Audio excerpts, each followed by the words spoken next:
नहीं, कोर्ट ने राहत नहीं दी है। कोर्ट ने उस जजमेंट के ऊपर स्टे दिया है और ये कहा है कि जो जेल से निकल गए थे जो एक्यूज 18 साल के बाद, उनको दोबारा अरेस्ट नहीं किया जाएगा। मैं केंद्र सरकार से और महाराष्ट्र सरकार से पूछना चाह रहा हूँ कि आप ये अपील क्यों डाल रहे भाई, जब वो लोग लीगली इनोसेंट नहीं है, बोले कंप्लीटली इनोसेंट हैं, राइट।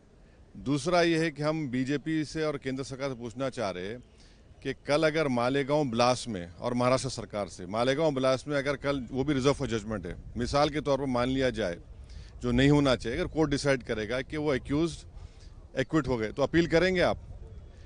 दूसरी बात यह है कि मक्का मस्जिद में ब्लास्ट हुआ था 2008 में, उसमें 8-10 लोगों की मौत हुई, अपील ही नहीं की उसमें। क्यों नहीं की अपील? आप ही की सरकार थी ना, बीजेपी से आपने अपील नहीं की।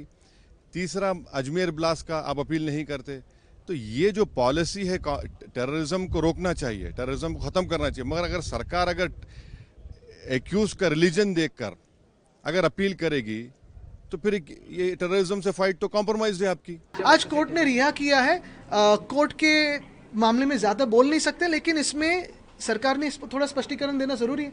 जो गृह मंत्री उन्होंने भी बोलना जरूरी है। लेकिन सर, सीएम कहते हैं कि हम इसमें अब सुप्रीम कोर्ट में अपील करेंगे। किस तरह देखते हैं सर? तो देखते हैं, उनको पहले अपील तो करने दो। किस इस पे करेंगे सर? लेकिन पुलिस का इसमें विफल रही है इस पूरे जांच में। इतने सालों से केस, देखिए, ये केस बहुत सालों से चल रही है। अभी कुछ ज्यादा न पढ़ते हुए दोनों साइड की आर्ग्यूमेंट क्या है, जजमेंट क्या है, मैं इस पे बात नहीं करूंगा, क्योंकि वो अनफेयर रहेगा पुलिस के हिसाब से। That is very good news. लेकिन मुझे लगता है कि महाराष्ट्र गवर्नमेंट कम पड़ी है कि उनका अक्विटल हो गया इन द फर्स्ट प्लेस। अभी सुप्रीम कोर्ट में गए तो ऑब्वियसली स्टे हुआ, लेकिन there has been some failure in the investigation, in the inquiry, जो टीम बनी थी उसमें।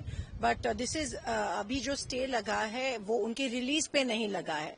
So that's again a cause of concern, and I think ये थोड़ी और जोर से या और ठीक से ये फाइट करें। There have been a lot of lapses on behalf of the Maharashtra government. ये तो स्वाभाविक प्रक्रिया है, जो कानूनी प्रक्रिया है।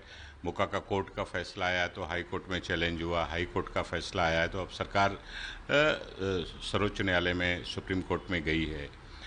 सवाल ये पैदा होता है कि जिस तरह से मुंबई हाई कोर्ट की बेंच ने, दोनों जजों ने लगभग 600 से ज़्यादा पेज का जो ऑब्जर्वेशन और उसके साथ साथ जो उन्होंने फैसला दिया है, कहीं न कहीं उस ऑब्जर्वेशन और फैसले से जांच एजेंसियों पे सवाल खड़ा हुआ है।